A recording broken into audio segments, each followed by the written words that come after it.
understand the mystery. First take a look at the history. The words we use will give us clues. So join us now in Church Chatter.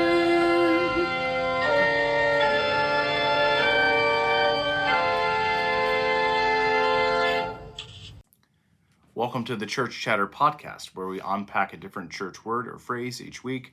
I am Dillon. I'm an ELCA Lutheran pastor. I'm Sam. I study language and culture. And It's episode 52, and we're talking about angels today. Why are we talking about angels today on September 30th? that's a great question. We did light our candle already. You can see that our candle is lit. Lit our candle. Part of our Got tradition. my notes. Got an angel down here. Oh, how fun. Drew it today. With a halo. Mm-hmm. The reason we picked to discuss angels and what angels are and what angels aren't and maybe what angels could be is that yesterday on September 29th is one of the great ancient festivals or feast days of the church, which is Saint Michael and All Angels. It is one of the very ancient festivals of the church, which means that it's very early on.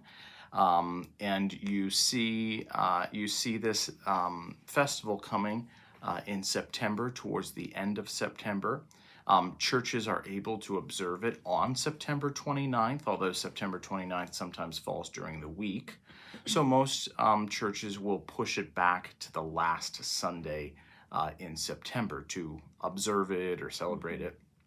The interesting thing about St. Michael and All Angels is that day kind of correlates. I can't really see it because the screen's right in front, so I'm like going back and forth. So I can see okay, that's on the kind of fun. flash and the Okay. screen. Sorry. No, that's right. I just want people to know why my head's going to keep bobbing. Oh, okay. Go ahead.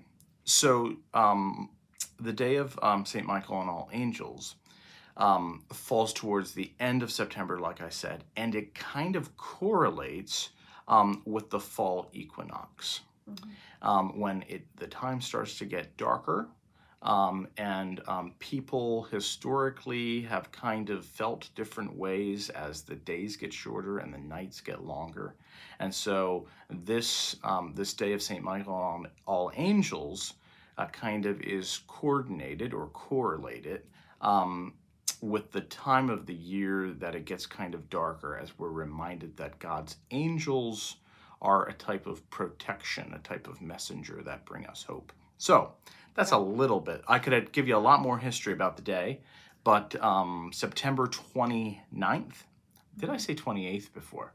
If you did, I didn't catch Yeah, it. no, it's September 29th, Yeah. or Before the we last, go any further, or the last Sunday of September. Yeah, I want to tell everybody that we are fully aware that our voices are quiet on the podcast, and we have microphones coming. Yeah. So just turn up your volume for now.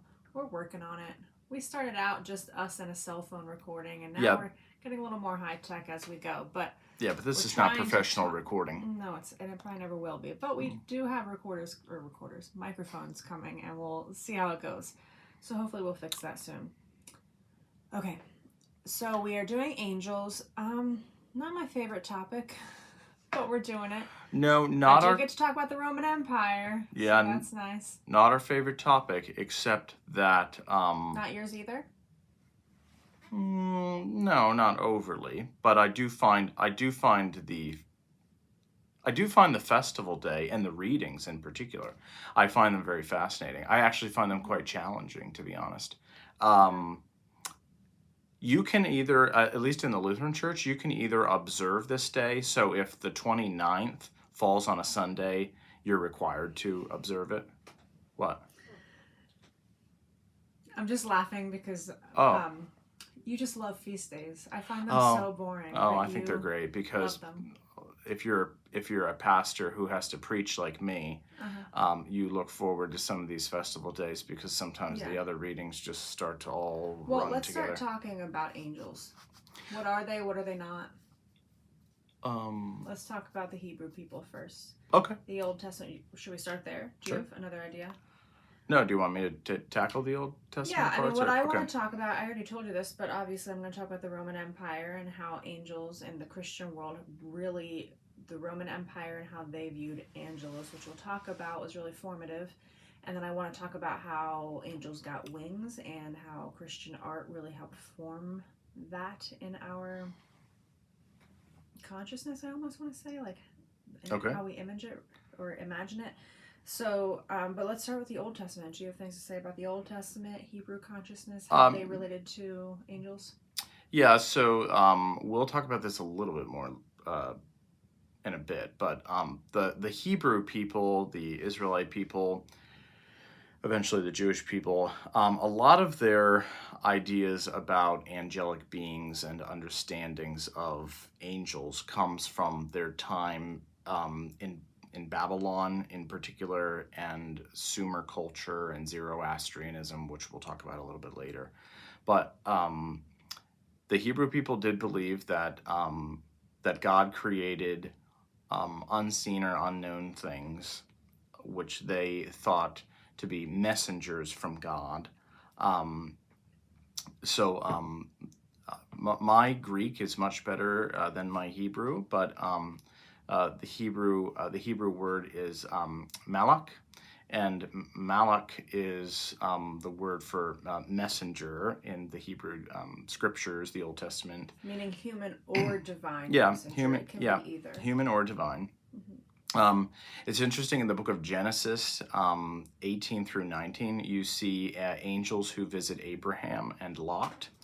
And then in the book of Exodus, chapter 23, verses 20, God's promise to send an angel to guide the Israelites is an important thing. There's development over time. You also see kind of angelic beings, also in the book of Genesis, that actually come and lead. Your leg is shaking. Oh, I'm sorry. Lead Adam and Eve in that creation story out of the garden, and then I won't get into it too much, but the New Testament, two of the biggest Jewish feast days or festival days, which you're not a big fan of. No, I'm just making a clarify? joke. I'm just making a joke. I don't hate festival days. No, I know. Actually like them. I'm just. You don't like the history of it. Yeah, it's all right. They don't Right. make me come alive. Right, that's all right. That's all right. In fact, sometimes, yeah. Go But the interesting thing is that most Christians, I'll say, go to church 2 times a year, Christmas and Easter. And those are the 2 biggest stories that people in the Christian realm of things know. And both of those stories provide us with a story that have angels in them. The Christmas story has angels in them. The Easter story has angels in them. So that's a kind of an interesting thing. There are later Jewish writings.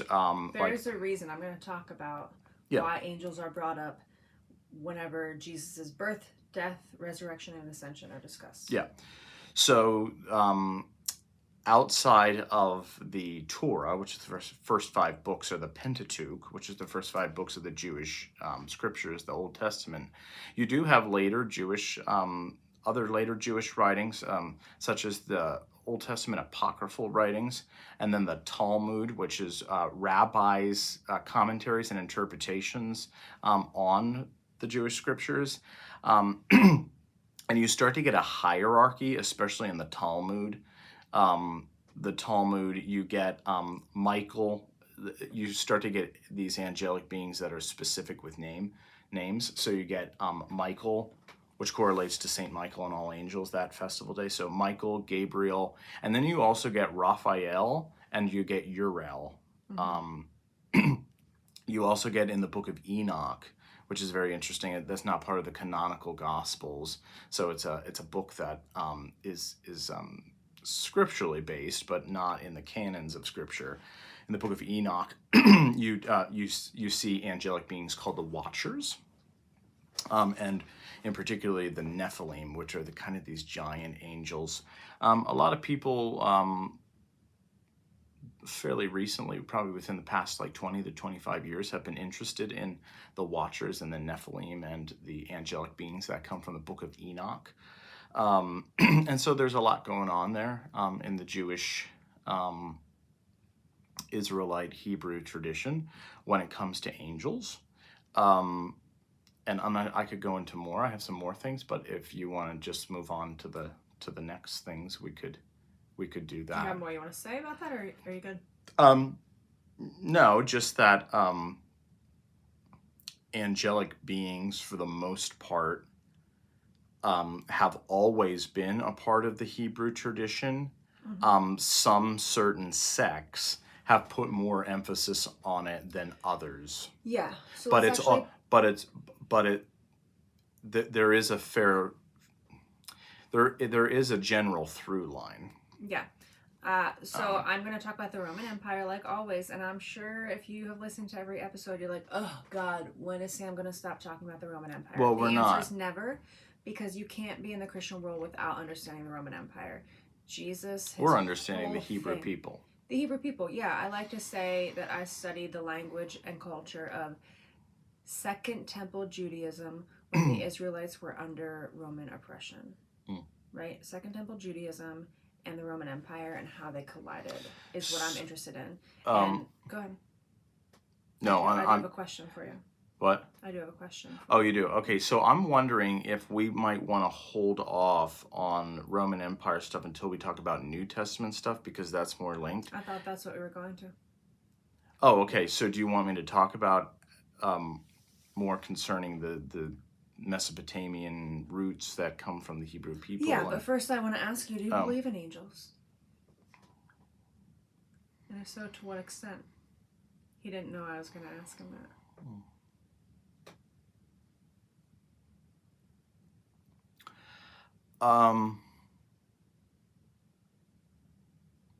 I believe, I did not know that she was going to ask me this. She put me clearly on the spot. Do you want me to answer first? No, I'll answer.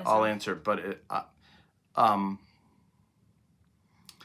I believe what the Nicene Creed says, which says we believe in one God, the Father, the Almighty, Maker of heaven and earth, of all that is seen and unseen. And I believe that God created some things that are generally unseen or unfully known, which could include an angelic or a spiritual being that people are able from time to time to either connect with or seek peace from, or a message from, be comforted by in times of trouble. So yes, is your answer yes? Yes, however, I do not believe in a flying in a flying little cherub nude baby, which you see a lot. I do not believe that that angels have a gender. Like a lot of times you'll see them in pictures, they'll either be very feminine or sometimes they'll be very masculine. The scriptures don't tell us or give us a clear thing on. So basically what I'm saying is the imagery through art that we have become accustomed to with angels, I do not believe in that. Okay. But I do believe,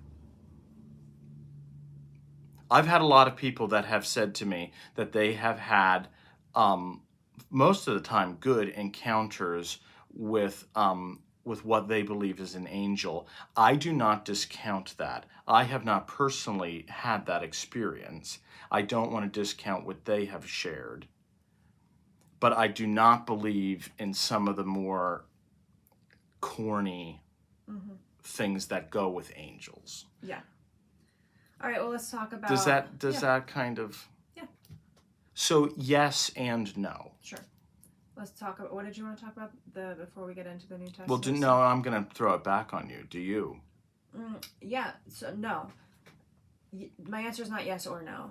My answer is simply I find it wholly uninteresting at this point in my life. There could But come would a you time- deny a person's experience, or are you just kind of more agnostic? No, if somebody said to me that they had some kind of angelic experience, I would never say, no, you didn't. Sure. I would never do that. At this point in my life, 10 years ago, I might have, but not anymore. Oh. But it's just uninteresting to me. Same with conversations about, like, does evil exist? Yes. Personifying it with, like, talking about, like, Satan and the devil. I get that language helps people. For me, I find it just uninteresting, unappealing. Other people can use it. It's just not. Because we do the same thing with, this is not what we're talking about specifically on this podcast, or on this episode rather, but people do the same thing with demons and the devil. Mm-hmm. Well, the devil or the demons look like this, or they act like this, or whatever. Those are personifications and metaphor that come with... We're trying to explain, once again, what something I think... that can't be seen or proven. Well, I think we should just... Specifically as a pastor, I think we should just, when it comes to these things, we should just stick to what the Nicene Creed says. What? Are you laughing at me? You love festival days and you love creeds. Yeah, because I think if you... No, let me just say that. Well, again, I'm poking with love. No, I know, I'm a pastor, but I think what happens is people will read all these different things and sometimes read into the stories of Scripture and put something there that's not. And I think the creed, in many ways, makes a clear statement that there are unknown, unseen things that God created, and leave it at that. Yeah, can I tell you my philosophy? Just leave it at that. On theology, which you already know, but I'll tell everybody else. My philosophy on theology, so when I teach poetry to students, I teach something... I describe it in a lot of ways. Rainbow and roots is one way I describe it, or tinsel and tree is another way. So whenever you write a poem, a lot of my students who write poetry, they just start talking, whenever they write anything actually, they're so fluffy. They're so like, my heart melted because I love them so much, right? Where it's like, you didn't tell me a thing there. It's so lofty, right? And I feel the same way about theology. When people's Christianity is centered around like, the devil or Satan or demons or angels or spirit, like all these things that I don't discount, and the language is tricky and it's all whatever, but whenever it's centered around that, and as somebody who came into Christianity as an adult, so much of Christianity was so much rainbow or tinsel and not enough root or tree, right? There's tinsel you put on a Christmas tree, right? That's important. Or there's a rainbow, right? Beautiful, important. But I also need my theology, just like a good poem, it needs to be grounded. Am I explaining this in a way that makes sense, right? So let me backtrack. When you write a good poem, it needs to be grounded, right? Like, I can't even think of an example right now. But you need some metaphor and fancy language, but a poem can't be all metaphor and all fancy language, because then it's just lost, right? We need something to root it. Which is why I teach rainbow and roots. You need something to root it. You need grounded experience, concrete language, and metaphor and allegory and beautiful things, right? I feel the same way about theology. I'm fine with the spiritual stuff and the angel stuff and the evil stuff and all of that, and like, okay, that can be a part of it, but I also need, which is why I love the Roman Empire so much, and that was the door into it for me, because it grounds it. Like, oh, Jesus wasn't just somebody who is like, I am the Son of God because I have a connection with God that nobody else has. He was a revolutionary political activist who wanted his people out from under the boot of the empire. That grounds it for me. Do you know what I mean? So that's how I feel about angels, is this like, I'm going to ground it when we talk about the Roman Empire, but sometimes it's just a little too rainbow for me, a little too tinsel on the tree and not enough tree. Do you think that makes sense at all? Yeah. Okay. Go ahead, Hebrew stuff, because I really want to talk about the Roman Empire. Well, I want to just go here real quick. So when you write a poem or you write your books, you sometimes will loosely describe that in some way muse come to you. Mm-hmm. Now, the source of the muse is the spirit or God, which is that one connection, that one source. But muse, in many ways, are like little messengers, little angelic beings that come to you. And so we even see them in Greek and Roman literature. And so this has always been something. Yeah, there's a I'm not long trying history. to put that on Yeah, you. I I'm mean, just we saying. even say now, like, oh, I'm a genius whenever we do something Yeah, but really it's- smart. A long time ago, it used to be, I have a genius. And they were seen as these almost angelic little creatures, Right. these little things that would come and, like, pass through you so you could write a poem or make pottery or whatever the thing. And who were they sent by? They were sent by God. Right. I'm not discounting these things. I don't like when spirituality centers on only this and isn't grounded as well. I think they both matter. So that's my stance on angels.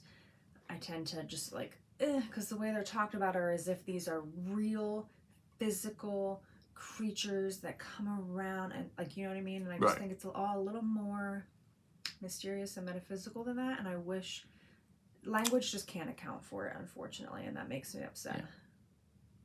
Do you know what I mean? Yes. Did I say something you don't like? No, I'm thinking about push back against? No, I'm thinking about a passage, and I can't remember exactly where it is, where Jesus says, I forget which gospel it's in, honestly.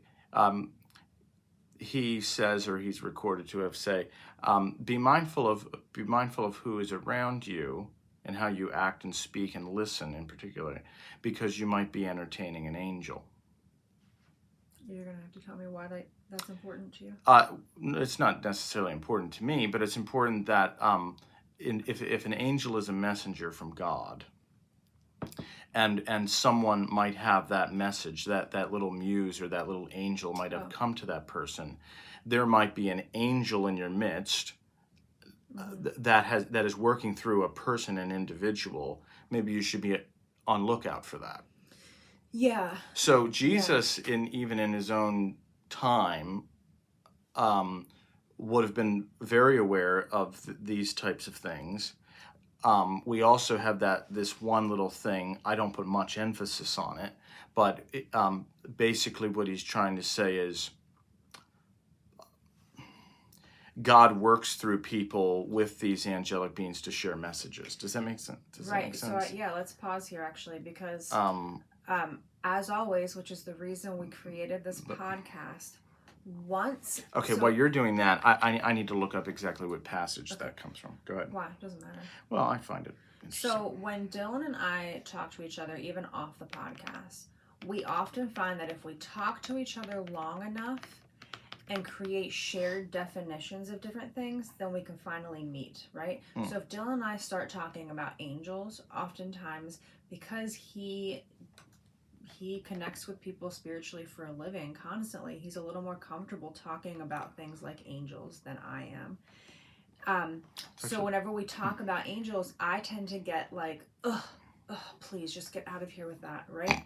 But then whenever we have these conversations and we realize, like, we not even create, but we come together and have a shared definition of what angel means, and then we can start to have conversations like the one I'm about to introduce, which is, yes, angels to me can be human and divine, and that's not even a binary. Even that is a spectrum, right? We're all divine, we're all human. Sure.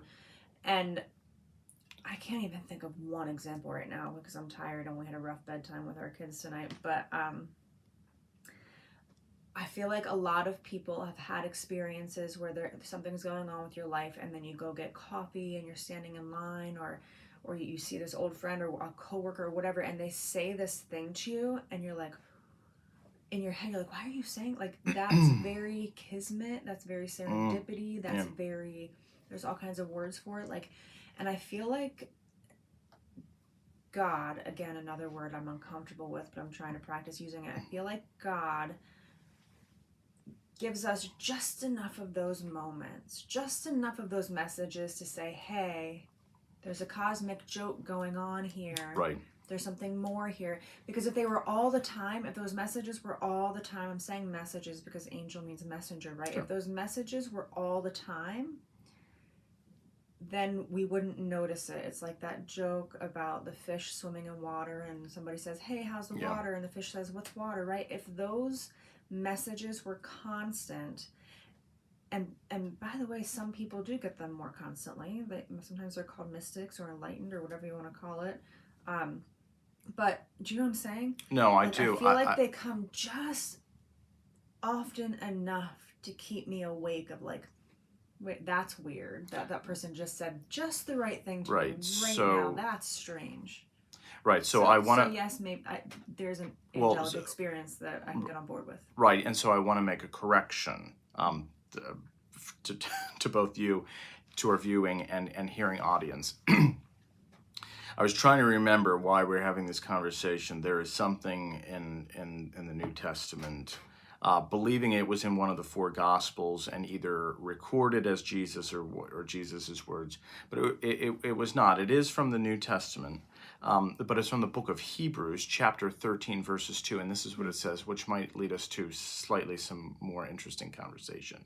So this is what it says from the book of Hebrews in the New Testament. It says, "Do not forget to show hospitality to strangers. For by so doing, some people have shown hospitality to angels without knowing it." Now, that, what, you know, I could possibly see Jesus saying something like that. This is not the words of Jesus or the recorded words of Jesus, someone recording.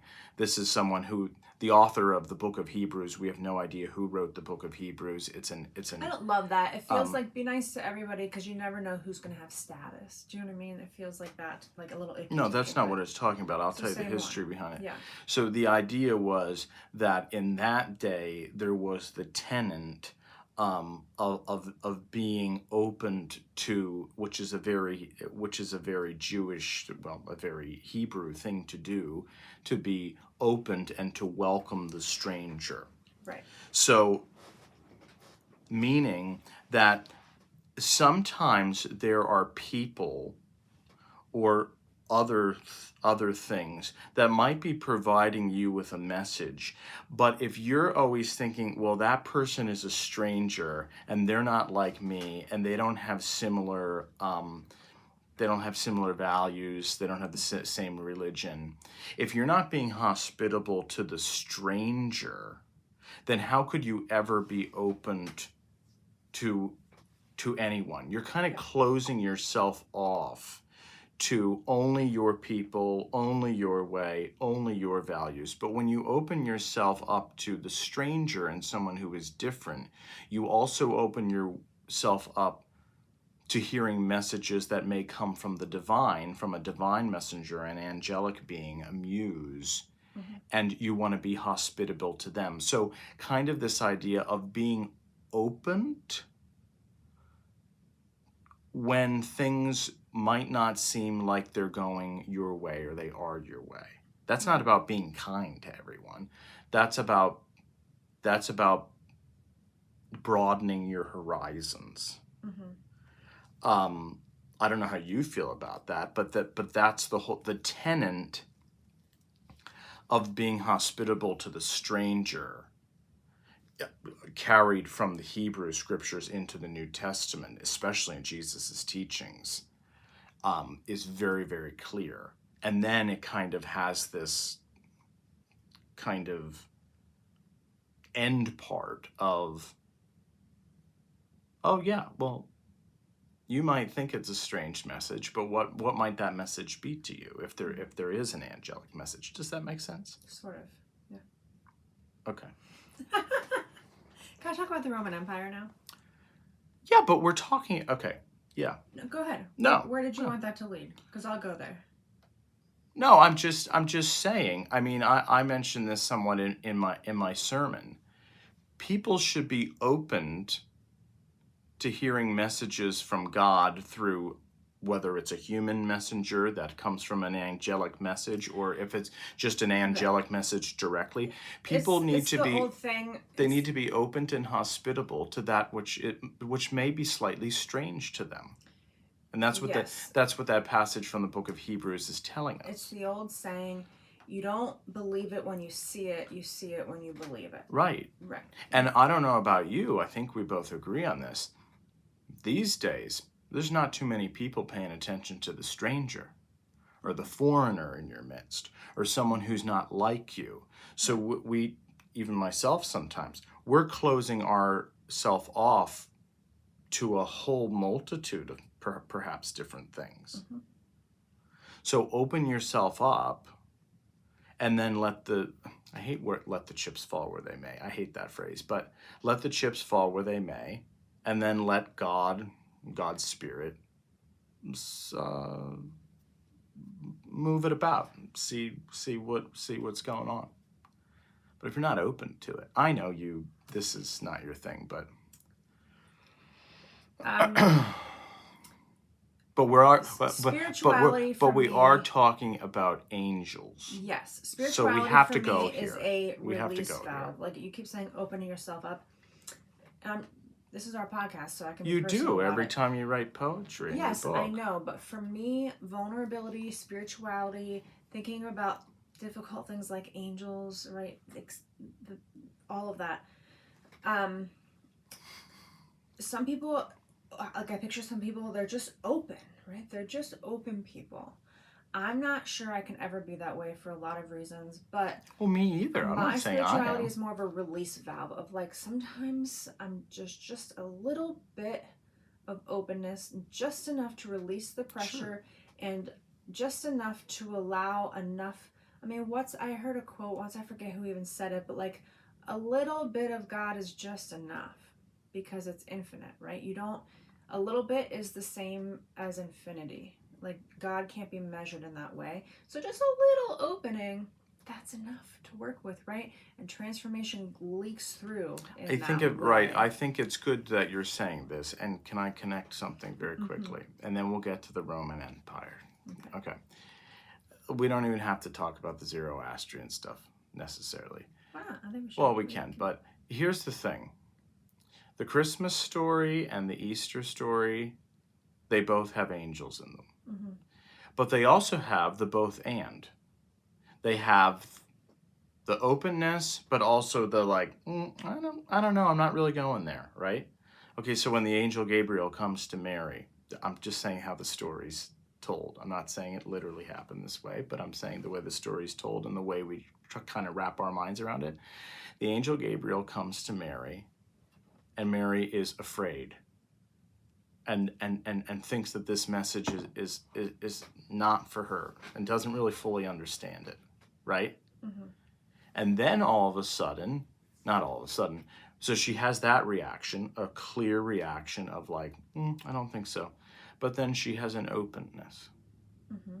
So there's the both and. Right. It's not just, oh yes, God, I'm fully opened to your will here. That's not what the story says. Okay, that's kind of what I'm trying to say. Hold on, yeah. That's not what the story says. Mary, Jesus' mother, the mother of God, says, I'm fearful. I don't know about this. And then has the openness. Mary Magdalene and the women go to the tomb on Easter morning at dawn, and the angelic being is there, and they are scared, and they're terrified, and also they have joy. Mm-hmm. And in Mark's gospel, it says that they go and they tell no one. But they clearly did tell people, because you and I are still telling the story, and so are millions and millions of other people. Right. So it's about being open to the message, and in somewhat of a healthy way, a little generally apprehensive. Mm-hmm. So, and just like that passage from Hebrews is talking about, you don't want to just totally say, yeah, anybody just come in the house, and not think. You're describing discernment. Yeah, I mean, right. Yeah. So. Yeah. Roman Empire? I just want to say this one thing. Yeah. The Hebrew tradition, if you want to look this stuff up, but just don't Google it because you're going to get weird stuff. But the the angelic Don't customs. go on TikTok either. Yeah, please don't do that. Don't get your spiritual information from TikTok, please. Listen to this podcast. It's the only ordained one on the no. That's a joke. That's what Pete N says. Pete N says the only God ordained podcast on the internet. That is not true, but I'm just joking. But don't TikTok it, and don't go on Google just to find it, because you're not going to find good stuff. You'll get weird stuff. The root and the historic customs that come out of Hebrew angelology, okay, comes from Mesopotamian religion, particularly from Sumer, from the Sumer Empire, from the Babylonian Empire, and the Assyrian Empire. And Sumer is where Abraham is from. Right, and eventually what you get something called Zoroastrianism, which comes out of the ancient Persian Empire and the Persian kingdoms. And they have this specific understanding of dualism, good over here and bad over here, the satanic and the fallen, the righteous and... Can I pause you very quickly? And the holy. This holy. is where Genesis comes from. This is where Adam and Eve comes from. The tree of like good and evil stuff. Yeah, right? a lot of dualism. Remember, Abraham came here. He's from Sumerian culture. He brings this stuff with him. Well, and we find it in Christianity. Right, and you also the book of Genesis was written after the Babylonian captivity. So the ancient Israelites, the Hebrew people who would eventually become the Jewish people, had this Mesopotamian, Persian understanding of dualism, good and bad, which had a story of angelic messengers, of beings. So all of that was pre the Old Testament, in other coming from other kingdoms and other empires that kind of filtrated, pre-biblical. Yeah, filtrated into the Hebrew tradition, and it evolved over time. Yes. Okay, so that kind of gives us a very, very basic understanding of kind of the Old Testament and pre-Old Testament. Mm-hmm. You want to connect that to angels? Are you saying? Well, they have the binary. I'm just saying. All four of those, the Sumer, Babylon, Assyria, and Persia, they all had stories of angels, and that was incorporated with a lot of dualism into the early stories of the Hebrew people. Yeah, so all of that is to say that angels does predate the Roman Empire. Right? So let's make that super clear. Yeah. The Roman Empire did not create the concept of angels. And However, it's late fourth, early 5th century BCE. Mm-hmm. Yes. Okay. So angel comes from the Greek word angelos, which means messenger or one who is sent. We already talked about how in the Hebrew world this meant the messenger, human or divine, right? Yeah. And in the ancient Roman world, they essentially, in angelos, they were people who carried official political messages, right? Like news of a military victory, different Roman propaganda, right? They were called, in translation, angels, right? And I think that's really important. So the official Roman political messengers who carried messages, delivered messages, these messages of good news called gospel, right? Again, we're seeing all this Roman language over and over again. So these angels would deliver these political messages, and early Jesus followers used this to describe a counter-empire type of messenger and good news, right? So in the Christian world, we called them angels, and we mimicked them. That's why we have... So Roman angels or Roman messengers were part of a chain of command, a hierarchy, right? So when Jesus followers made their angels, meaning their deliverers of the gospel or the good news, they made them high-ranking officials of God, right? Just like the deliverers of messages or the angelos or the angels of the Roman Empire were high-ranking members of the empire. Mm-hmm. Go ahead. Go ahead. No. You want to push back? Oh no, I want to kind of hammer down on that, but I want to just keep going. Okay. No, hammer down on that.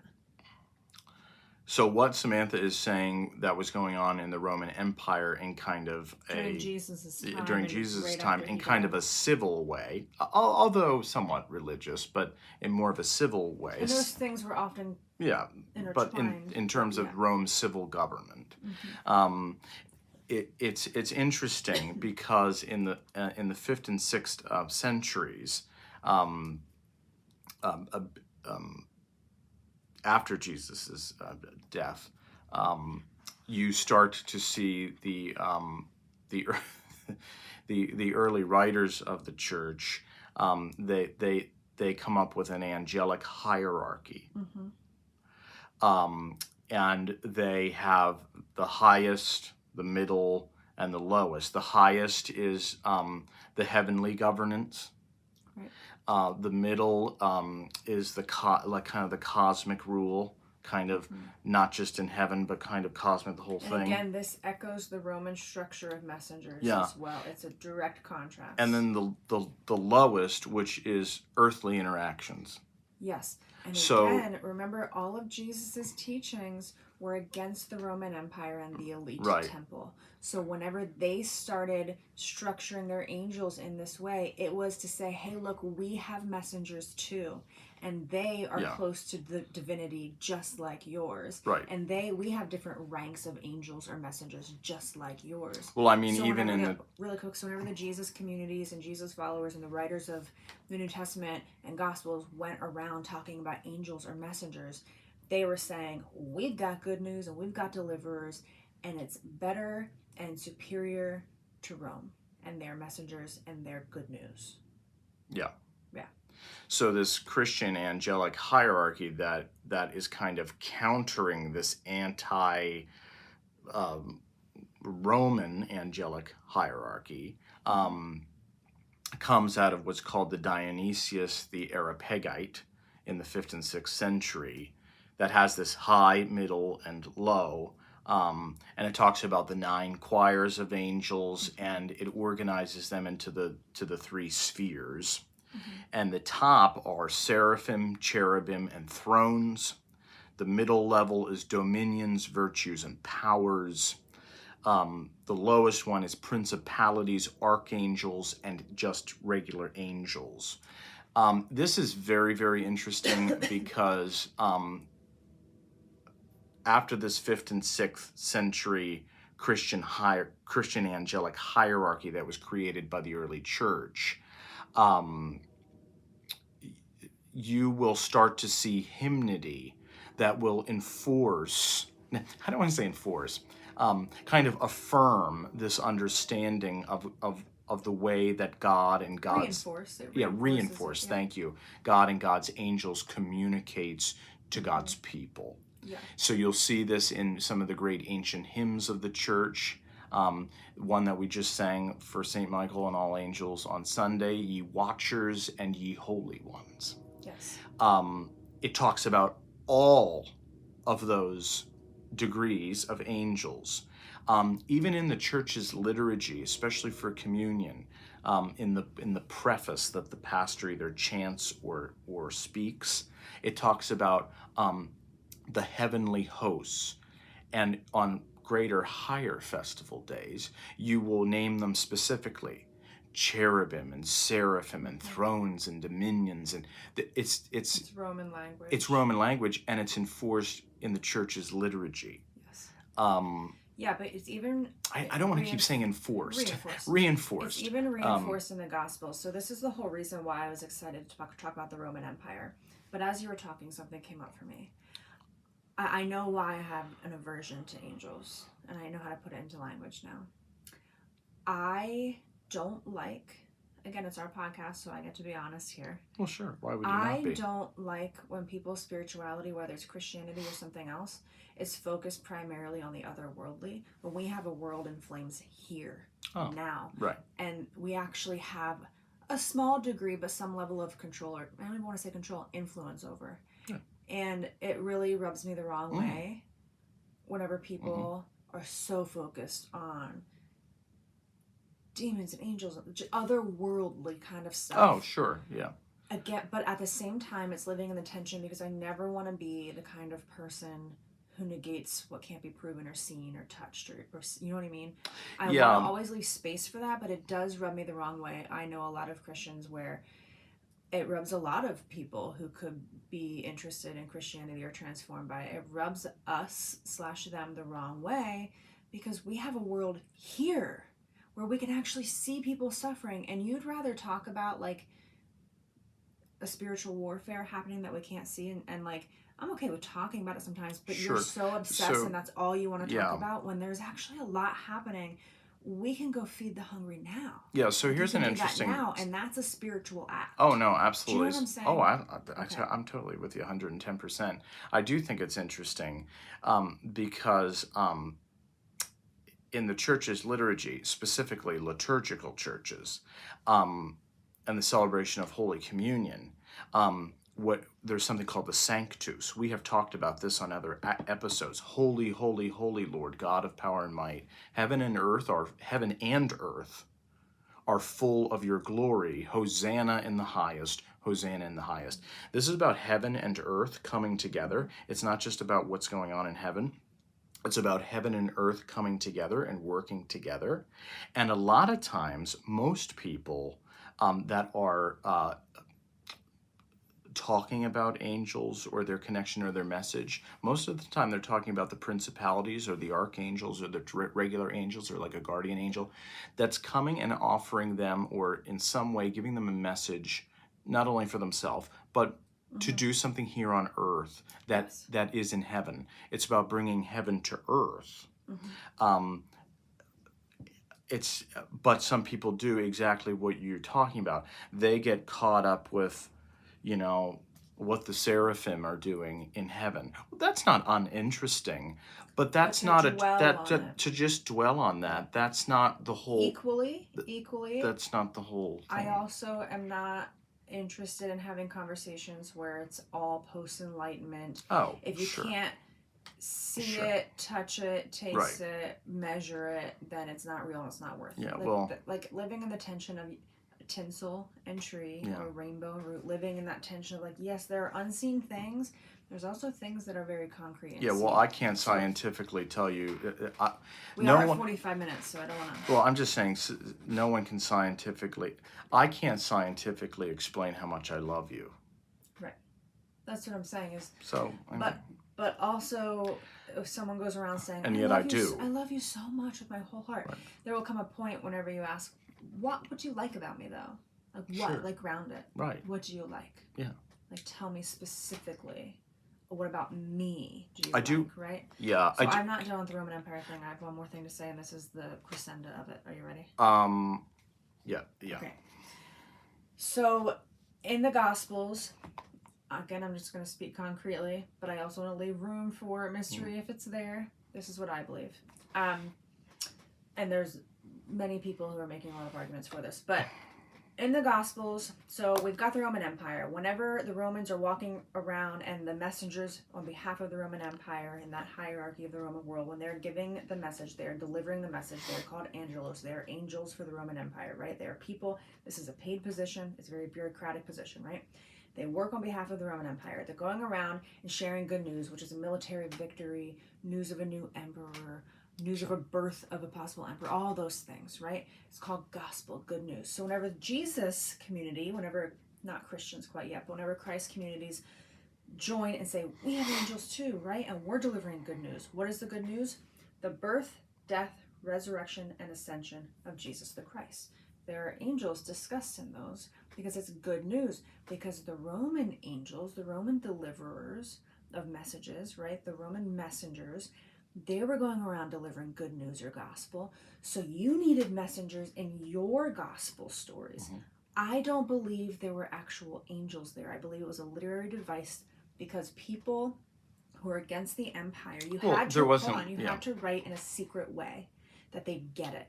So by placing angels in these stories and having perhaps an experience, not of wait. I want to be concrete before we of some winged person coming, right.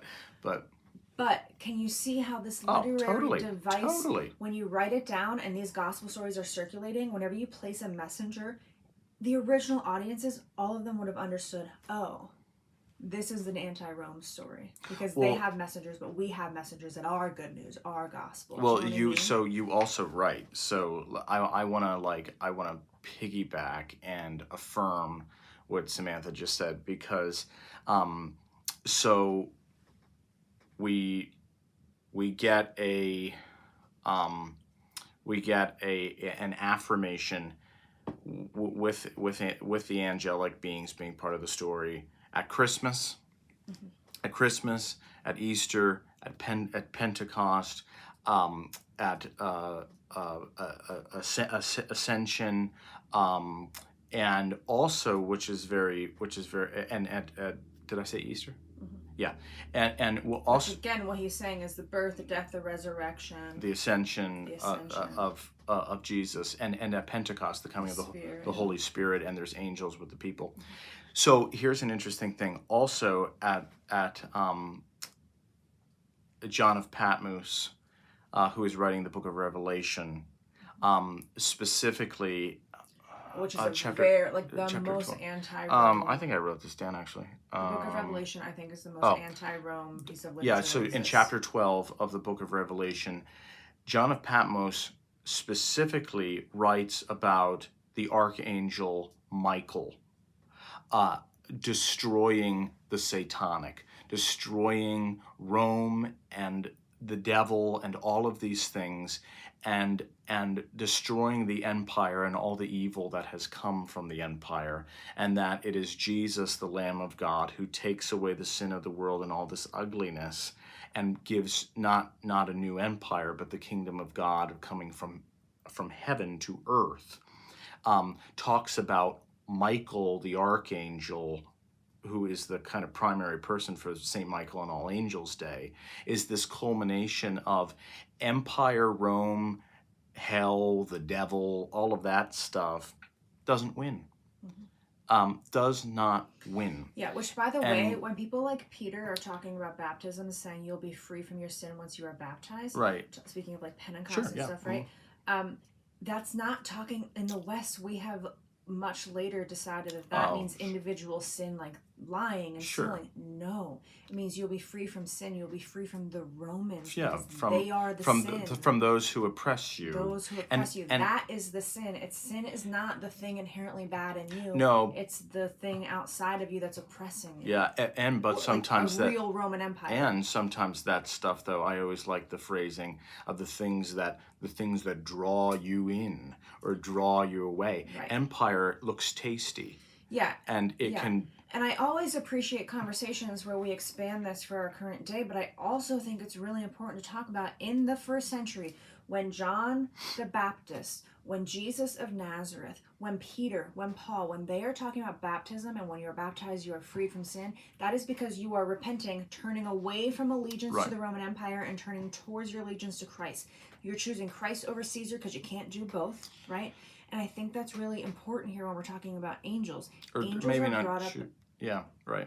You don't like the word choosing. I get it, but it is to repent is to shift allegiance. No, I know. I'm with you. With you. Yeah. I don't like the word choosing either. I shouldn't have used No, but that, I think there is an allegiance to it. There's a posture to it.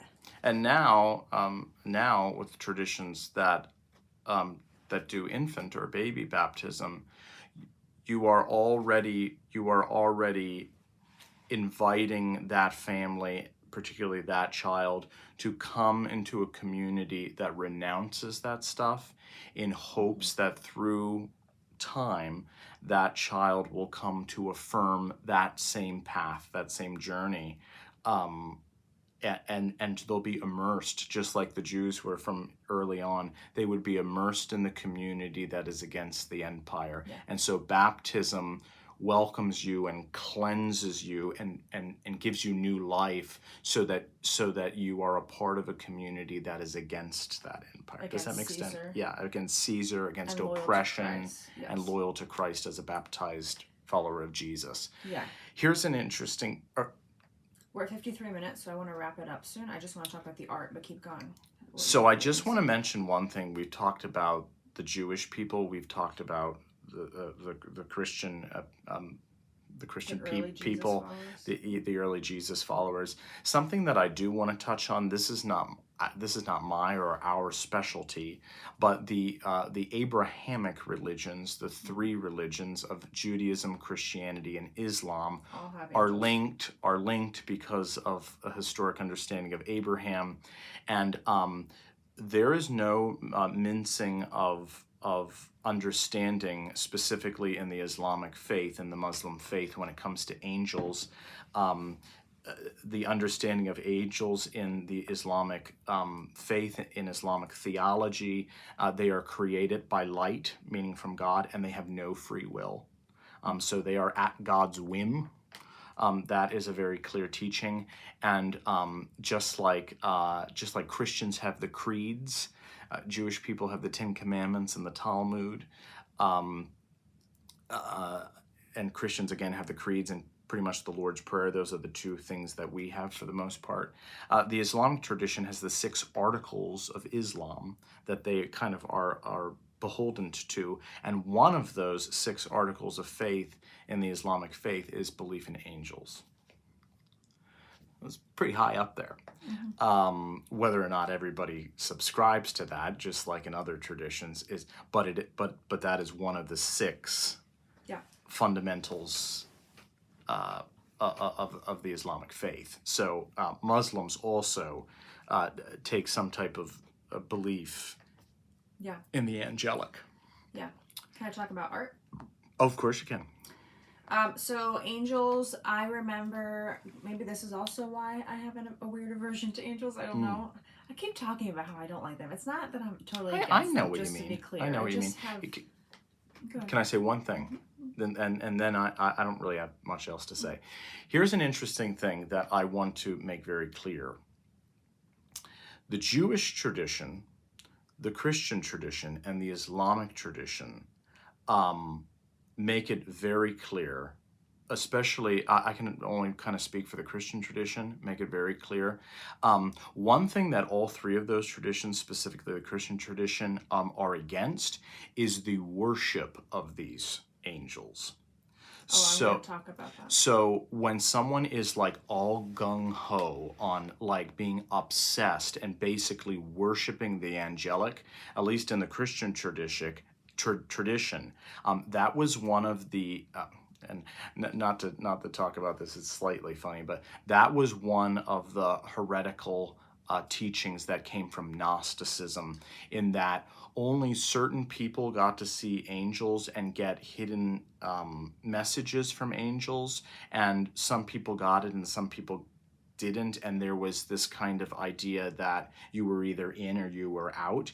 And the early Christian tradition said that teaching on worshiping angels through hidden messages is heretical, and we're not going to accept that. Well, messages and signs, and there's even that one story in one of the Gospels about Jesus saying, like, yes, they're only here because of the signs that they've heard that I've yes, done, and essentially saying, like, I'm uninterested in people who only and there care are about some the things signs. that, yeah, like, come on, like, I'm actually, again, the way I interpret that is Jesus was saying, I am here to convince you to join this movement, because if we want to bring God's kingdom to earth, we need to all recommit to this covenant between the God of Israel and Israel. That is how this all started, and we lost our way over and over and over again. I'm committed to bringing you all in the fold.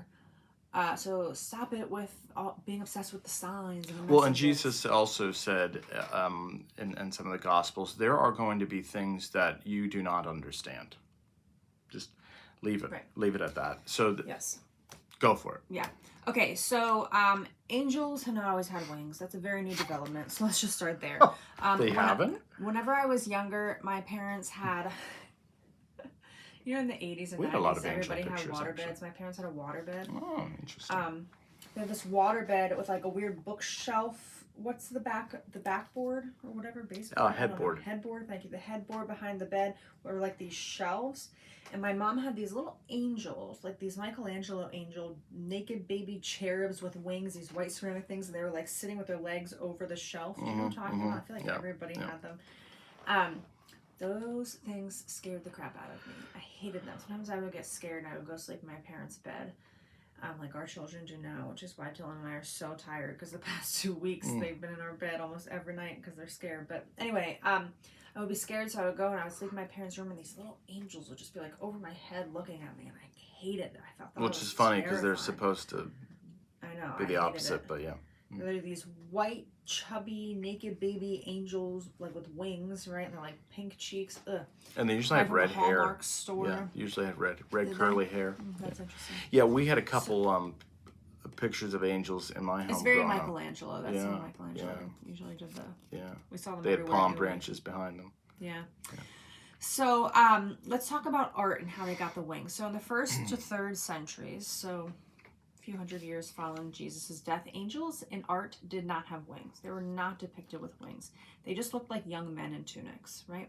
Which really mimicked the Roman messengers, right? Yeah. And then the Greek messenger god had wings on his sandal or cap, right? So these like little wings coming out of their shoes. So we saw wings there, right? Because in the 2nd or 3rd centuries, so really think about like the Greco-Roman kind of influence during this time that started to happen. It wasn't like Hebrew, Israel, Jewish culture as much. It still was, but Greco-Roman influence started to take over. So in the 2nd to 3rd centuries in the catacombs, angels were depicted as humans. And this was important because during this time they were really trying to emphasize that they are not God, right? So they didn't want to depict them as otherworldly. They wanted to depict them as humans because people were starting to kind of elevate their status, just like you were saying. And they wanted to make the point, no, they are human. And then in the 4th century, so this is after Constantine had formalized Christianity, Greco-Roman ways really started to influence Christianity. The goddess of victory, Nike or Victoria had wings, right? Eros and Cupid had wings. So the angels started to have wings around this time. Artists began to add wings because they were associated with victory. They were associated with love and all these things, right? So we started to get angels as these like mini cupids because Cupid tends to be this like naked, chubby, childlike thing, right? With wings. And then in the Byzantine and later Christian art, which is like 330s on, around that time period, into the 1400s. I remember the 4th and 5th century is where you get the Christian hierarchy of angels. Not the worship of them. They made that very clear. But the hierarchy but the hierarchy clear. became clear. Well, during the Byzantine and like 300s to 1400s, which is a long stretch of time. So I'm really like overarching here. But artists, they had already had wings, but emperors were often depicted with halos of light. So Christian artists thought, well, if emperors have a halo of light, angels are going to as well. So then angels started, like I even drew it here in mine, right? This little light of halo, right? Because emperors were depicted that way, Roman emperors. So they thought, let's add that to our angels. Again, you see the Roman way and the Christ way is in direct opposition every time, over and over again. Yeah, that's it. Angels were given halo light and wings over time, and that's why we see them that way now. But that was not how they were originally depicted or thought of or conceived of. There is a debate in Christian theology whether or not angels should also carry the title saint, because saint historically was connected to the martyrs who were real flesh and blood human beings, and they became saints through a human understanding. And so there is two kind of different Christian philosophies, whether you should say Saint Michael or Saint Gabriel or Saint Raphael or Saint Uriel, or you should just say Michael, Gabriel, Uriel. It all depends on your tradition. To me, that doesn't really matter. And so, but just to be, that's something to kind of, think about. Yeah. If nothing else, hopefully we gave just enough tree and just enough tinsel or just enough rainbow, just enough root. Yeah. That like angels, they're not just these mysterious flying baby chubby things with wings. No. They actually are grounded in history and the Roman Empire and most and people's faiths and cultures have some angel version of like these mysterious creatures that aren't quite God. and people's but- experience. Yeah. People's That's what I mean by culture, yeah, which is usually yeah. dictated by people's experiences that Right. come together and they create a consensus together, and then boom, culture is born. Right, and we build things around the experience. Right. Yeah. It is, yeah. So in this time of year, in the autumn and the fall of the year, we can be reminded that as the days get shorter and the nights get longer, all of these stories of angels in most cultures are that we are much more reminded of angels when it is darker. You can interpret that how you may, than when there is light. Yeah. And so it makes sense that the day of Michael and all angels would be celebrated in and around this time of the autumn equinox. Yeah. So I do want to end by talking about letters from love quick, Oh, sure. because I think ancestors kind of have something to do Oh, with this interesting. Year. Okay. So Liz Gilbert. So I do this thing regularly in this notebook of mine. I think I've mentioned it in an episode already, but it's essentially two-way prayer, where you ask God a question and then God writes back, or you ask. So Liz Gilbert has, if you know who she has this community online that I'm a part of, and she does it. But sometimes she will do two-way prayer in her notebook where she's receiving a message from God. And when God speaks to her, it is always I, singular, I, which is interesting. Sometimes she asks love, capital L, love, questions. And when love writes back, it is always we, us, like we want you to know this. Mm-hmm. And she recently on a podcast with Rainn Wilson, if you know who Dwight is from The Office, his podcast, she was on it recently, and she said it's interesting and that she doesn't exactly understand it, except that she does know that whenever she's getting a response and it's us or we, she said you can describe it as like a choir of angels, but it's also like ancestors. She's like, my grandmother's in there, poets who I read and am moved by, long dead. And she said the writer of the Psalms, like just the spirit of all of these, like a voice together, and she called them angels, ancestors. Like I think there's something there. Well, there's definitely like, something there. I mean, those who, and so speaking of the fall of the year, right, Yeah. is there are times when the veil is thinner, and many traditions, the autumn is one of those times. Right. But also whenever a loved one dies and you're in grief. I have not experienced that yet. Both of my parents are still living. Grandparents have died, but that's a little different. But maybe my grandpa, my pappy, a little bit briefly after him. But for me, the time when the veil was the thinnest was when the first year or so of both of my children being born. There was just a sensitivity to everything, and I could just feel the divine very clearly all of the time. But it fades, as it does even with grief, right? Sure. But people who lose like a parent or a spouse or a child or something, like the veil is thin during these times of like grief and motherhood is, for a lot of people, grief, good grief sometimes, but still grief, you know what I mean? It's just this like everything's thin. Yeah. And I had a lot of very vivid dreams about my pappy during that time that felt real. Sure. And I think that fits somehow into this angel conversation. Do you know what I mean? Of just the ancestors that come before us can be deliverers of messages. And a lot of, and this sounds woo-woo, right? This is the tinsel, this is the rainbow. It sounds woo-woo. However, speak to anybody who has experienced loss or given birth or mothered a young child or parented a young child, right? I don't know if it was the same for you or not, but motherhood broke me open, and I was up for a whole year with both of them, nursing them at all hours of the day, and just, you know what I mean? Maybe it's just I totally agree. Well, you're around the dying and the suffering a lot. And yeah, they have these experiences. It's actually quite normal. It is quite normal. I think of throughout the week when I'm dealing with a grieving family or the death of a person, and that loss to the family, but also this understanding that this person now goes on in some mystical way to be with God.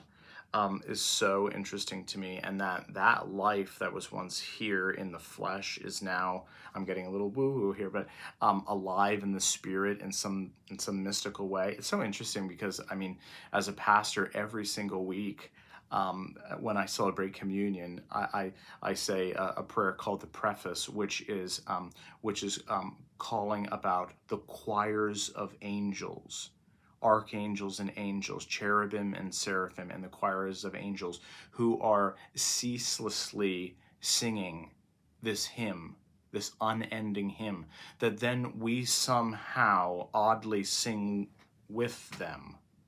So what this is saying every week is that, okay, the people here on earth and the people and these angelic, whatever you want to call it, beings, unseen, unknown things, there's a connection, especially, hold on, there's a connection, especially when you are sharing this meal that others have shared before you and now you're sharing. So there, It's our categories of past, present, and future collapse in on Yeah. themselves during And- certain times when the veil is thin. right. And in terms of like the ancestors, people get weird about that stuff.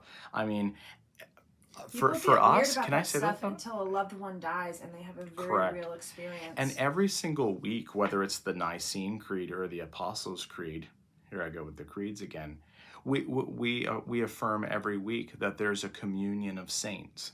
Right.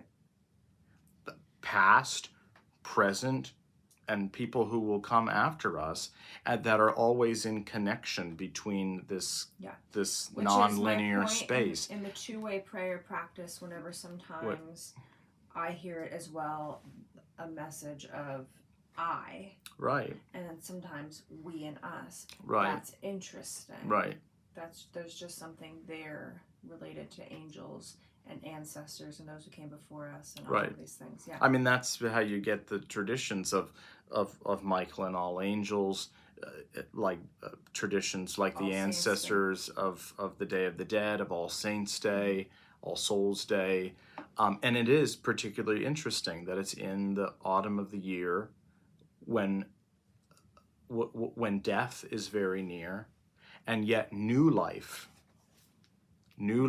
is we're reminded of not just the death, but the new life that comes and the connection that we still have with them, just in a different way. Well, sometimes we think, I know we're really like going off the deep end here, but we are going to end very soon. Something that I have been pretty obsessed with recently, I don't even know if I have to talk to you about this, but the past like 3 months, I think about it every day whenever I drive to work. Oftentimes we think / I think of like, we die and then we're reborn and we like enter something new, right? But actually all of that is happening at the same time. So here's the thing I've been really obsessed with. You already know this. You and I always point it out. I think a lot of people do. The fact that like trees can break through concrete, right? So I have noticed recently, this is not like a hot take. People have noticed this before, but I have been hyper aware of it for some reason recently, is that everything is in decay all of the time. Mm-hmm. And the amount of work that we as humans have, like I just think of our home right now. If Dillon and I were to leave for 1 year, we would come back and our house would be half taken over by creation, right? The things that humans make, homes, amusement parks, all of these things, it doesn't take long for them to just fully decay. In fact, they are constantly in an active state of decay, and we are always washing the decay away, trying to push it away, trying to push death away. And I sometimes really feel, I mean, I know I'm getting really poetic here and like abstract, but sometimes I really feel like this being human stuff is just a practice of pushing away the decay constantly. We're always dusting and vacuuming and cleaning our bodies, right? Because everything's dying all of the time. But also, if you look around, trees are breaking through concrete and vines are climbing. So while everything is in a constant state of decay, it is equally in a constant state of growth all of the time.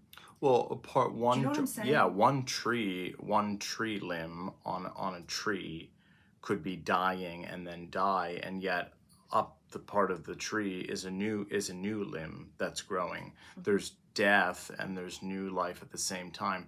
Another thing that's very interesting. Right, at the same time. At the same time. Yes. And here's another thing that's kind of in the middle. So there's death and there's new life, but then there's something in the middle. So like, and I'll close with this, I really want, because I know we're over the time, but so this week's readings are about the harvest. We're at our church, we're doing Harvest Home Sunday, and it's about the parable of the wheat and the tares. That's the old, or the weeds and the wheat. Talk a little bit louder. And the idea of this is Jesus is talking about the harvest, and the harvest comes every year, right? Mm-hmm. And he's talking about the wheat, and sometimes the weeds will grow with the wheat, and at the end they'll all be separated. But there's something about the chaff, right? So there's this like particle on the wheat it gets burned away. That gets burned away, and then the wheat, the story talks about the wheat being brought into the barn where it's safe and for the winter so that you can have food. The interesting thing is that that chaff and that weed are growing, right? And sometimes it's a little painful because that has to be burned away and it dies. And yet the wheat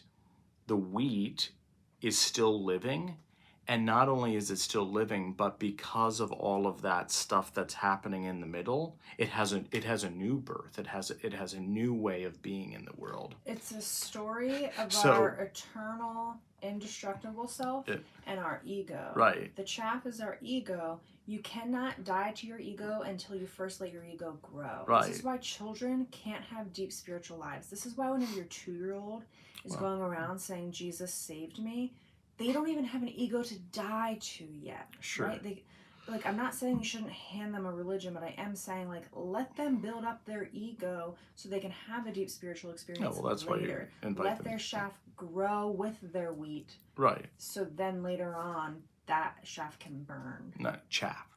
Yeah, that's what I'm saying. Oh, I heard it wrong. Yeah. But the idea is that it goes through like three different processes. It's almost like transformation hurts, and it takes time, and things are dying and growing at the same time. Yeah, I didn't want to say that, but that's true. I mean, I think it's important to say that. I don't even know how we got here from angels, but here we are. I think it's important to say that because we are in a culture that is obsessed with not feeling pain. Right. You'll never become anything. Right. You'll never become anything. We're obsessed with, I'm not saying there's not a time and place for medication, but I have a little bit of discomfort. Let me go get medicated so I don't have to feel that discomfort. Sure. You'll never know what's on the other side of that. Everything, I tell my children this weekly, everything you want is on the other side of something you don't want. Right. Okay. Stay curious. Yeah, I was going to say I want potato chips, but I shouldn't have them. Yes. No jokes. But yes, stay curious.